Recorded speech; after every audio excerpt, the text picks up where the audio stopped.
Hello, everyone. This isn't Henry Weston's Old Mate, the podcast. This is a promotional video for Kingsdown's tiny little backyard ultra that's going to be taking place on the 6th of October, starting at 6 p.m. Me, and a few others are going to be running 37.5 miles. It's basically going to be 1.5 miles on the hour, every hour, finishing with a 3-mile run, 37.5. You can see Tom Bissett. If this was a podcast, it's about now that I'd normally say you can't see Tom Bissett because this is going to be an audio podcast. But you can see Tom.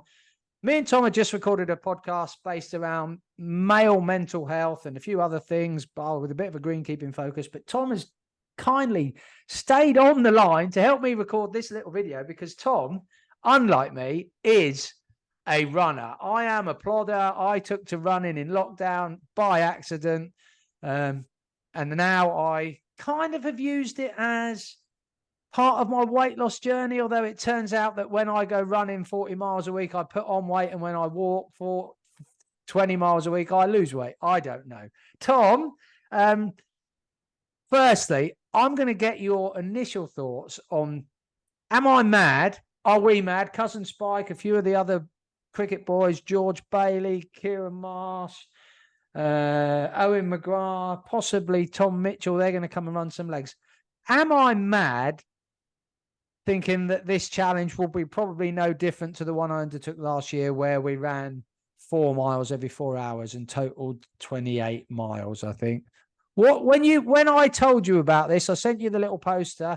This is what I'm going to be doing. I said, send me a $5, you type bastard. What were your initial thoughts? Because you've run ultra marathons in a competitive sense, haven't you? Yes, I have run a couple. First one was down the northeast coast of England, the Hardmoors 60, which was fantastic. Loved it. I loved it that much. I did another one. Flew out to Australia. And the Australia one I was training for when I was working with you. Yeah. So flew out and did the UTA 100 kilometers out there, which... Yeah. So when I seen it, I was like, yes. I was like, if I could have made it, I was like, I'll have a piece. I would have had a piece of that. I'd have been all over it. I've never actually done a 24-hour anything either. So the two ultras that I ran, they were both 100 kilometers. I did the first one, the northeast one I was a bit gutted. 12 hours, 1 minute and 55 seconds. Half a day then. I took a wrong turn as well towards the end, which cost me way more. It cost me about 4 or 5 minutes. So I was a little bit gutted at that. Yeah. Point. And then the UTA, which stands for Ultra Trail Australia, was 14 hours and 16 minutes, I think. That was tough. That was tougher. It was a lot more elevation. But that was so they're we're talking point to point or start point to end point, loopy loop. So the Hardmoor 60 was a point to point. So we started in Gisborough, I think it was about 7 a.m. and we ended up in Filey, which is 100 kilometers. It was what a gorgeous run. What a fantastic run. And then the UTA was almost in 2 loops. So you'd run the first loop and come back towards the start area where there was a big aid station, and you had a drop bag there and you could do whatever. And then you went off and did a second loop in a different area. So yeah, it was fantastic, but I just treat it as a big adventure. I'm just like, we're going on an adventure. I'm not treating this as an adventure. And I recorded a podcast with Dean and Phil the other day, who ran the last one with me. And the first thing I asked them was, am I mad? And Dean thought I was mad. Phil could see why I was doing it. But then I asked them what they thought, mine and the other people, the other guys, and there'll be one girl taking part, what the guys and the girls, what are our challenges going to be, Tom? Because I have a certain level of fitness. You know, my Strava at the moment says I'm averaging 40 miles a week for this year. It's been upped, you know, the figures are a bit fudged because I've had 3 fairly good weeks. So prior to that, I was averaging 27. So, but I've got fitness in my legs. I've had another positive year. I naively don't think this is going to be a physical challenge. I think it's a mental challenge. Am I overlooking the physical side? Because we still will be running a lot more than a marathon distance in a period of time. I just don't see it physically. I think I'm good, but am I really being daft? I think you're definitely 100% right in thinking that it's going to be more of a mental challenge. It's going to be, I think one of the things that I like about what you're doing is you're starting at 6 p.m. Is that right? 6 p.m. You're starting at 6 p.m. So you're getting the hard bit out of the way. You're getting the night shift out of the way on fairly fresh legs, which is the opposite to the last year, where our 10 p.m., 2 a.m., and 5 a.m. were hellish. yes. So say if you were starting at 8 a.m. and you run all day, and then you had to run through the night on tired legs, that would be tough.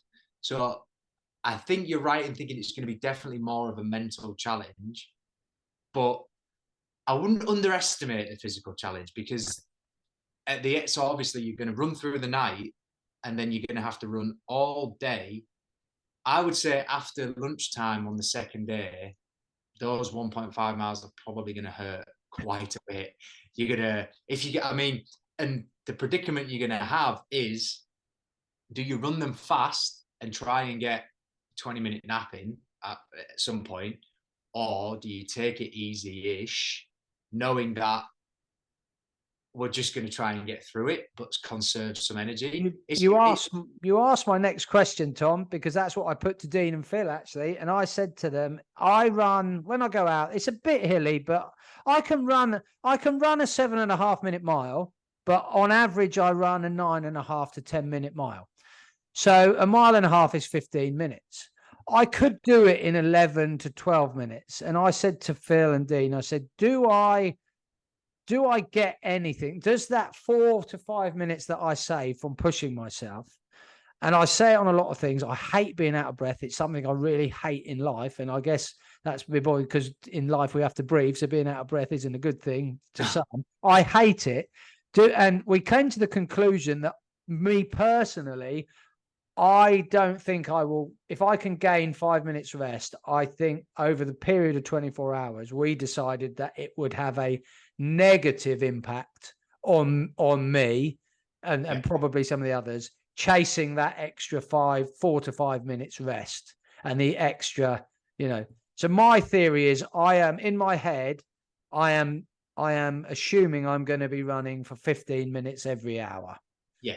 No, I'm no scientist or anything like that, but the things that I have read, and from my own experience, like physiologically, you're far better off running slowly, just for the energy systems that you use and for the stress on your body.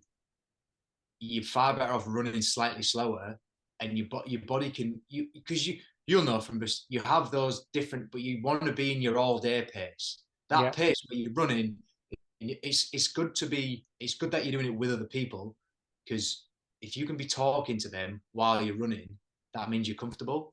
That means you're sort of like, if you that'll can talk, be my rev limiter. Yeah.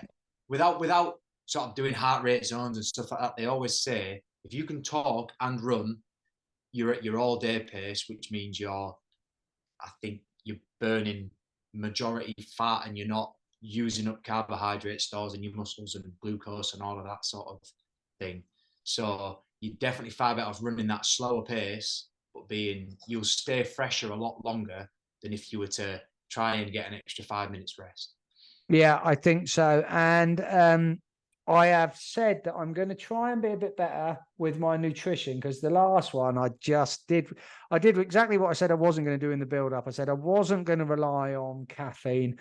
I wasn't going to rely on sugar and chocolate, and I did. And my stomach was in pieces. My muscles were in pieces. I'm going to try and plan it better. I'm not going to ask you what's best, Tom, because you're not a nutrition expert. But if you were taking this on, Tom, how would you see yourself? Do you see yourself nibbling on a protein bar and some chicken and green vegetables in between most legs? Do you see yourself loading every 3 or 4 hours? How would you play it? How would I? So for my ultras, I used to make myself little sort of energy ball. This was before like an energy ball thing was. Now you can just buy them. just buy an energy ball or bounce ball. But this was sort of before you could get them. So I just used to make, and I used to sort of take it back to basics and be like, I just want slow burning carbohydrates and good healthy fats, really, because that's what I want my body to be burning. So I'd make them and basically just throw in a bowl. I'd be the base would be oats, maybe some like ground almonds or something like that. But the oats, it'd be seeds, it'd be some dried fruit, and then to hold it all together, I'd just do sort of golden syrup and melt down peanut butter. I've got to be a fucking pigeon then. You're making fat balls, aren't you? And you just make little energy balls, and I just pop one of them, just make them bite sized, and pop one of them in sort of 45 minutes. So I can't just have 2 slices of pizza every 1 hour. I mean, I've read books, right, and some of the best ultra runners the night before a 100-miler, they'll be on the beers, they'll be having pizzas, and then they'll be eating pizza again. They're big, and I'm like, how do people do that? Like everybody, and this is the thing, everybody's different. Yeah.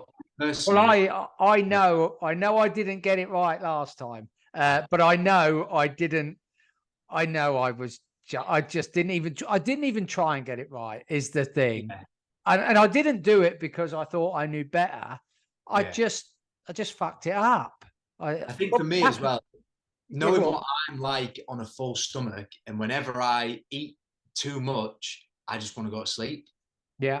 I would be trying to limit any bigger meals to maybe a sandwich or maybe a bowl of soup or something like that if it's a little bit cold. I'm working on no sleep because I don't think I'm no good at napping, and I don't think I'm going to get any naps. But I struggled towards the end. All right, the end of the last one, it turns out I had COVID, and me, Phil, and Dean discussed it. There's a podcast coming out soon. I'm going to release this as a little Facebook video. This one we're doing now, but I should have got more sleep. I'm going to try and get a couple of hours in the build up Friday. Highly unlikely. So the best I'm going to get, Tom, is hopefully a half decent night's sleep Thursday into Friday, and then I'm just not a napper. How am I? How? But can I, in your experience, will sitting down for half an hour and just closing my eyes, and if I have to, just putting something like some earplugs in and saying, look, guys, I'm just not going to be involved in the game of Uno for this 1 hour. Do you reckon that can work? Can that help? It's still rest. Yes, it might not be napping. And I think that's probably a good middle ground, because the danger with the nap, and we all know, well, I know from firsthand, if I've had a busy day at work and I come home with just a 25-minute nap, if I go into a deep sleep in that 25 minutes and my alarm goes off, I don't want to move when I get it's game over for me. I wouldn't sleep that night. That's it. And if you obviously go through the night and you've been running for 12 hours and it's 6, 7 a.m. or whatever, and you have a nap then, if your body is just like, right, sleep time, and just goes, you're not going to want to get up and run a 1.5 miles again. That's the danger with napping. So I think for you, earplugs in, feet up, rest, or even if you're sort of on a recliner or something, whatever you've got, I don't know, bean bag or whatever it is, but just get I've currently got what's in the shed, and that's a bicycle and 2 boogie boards.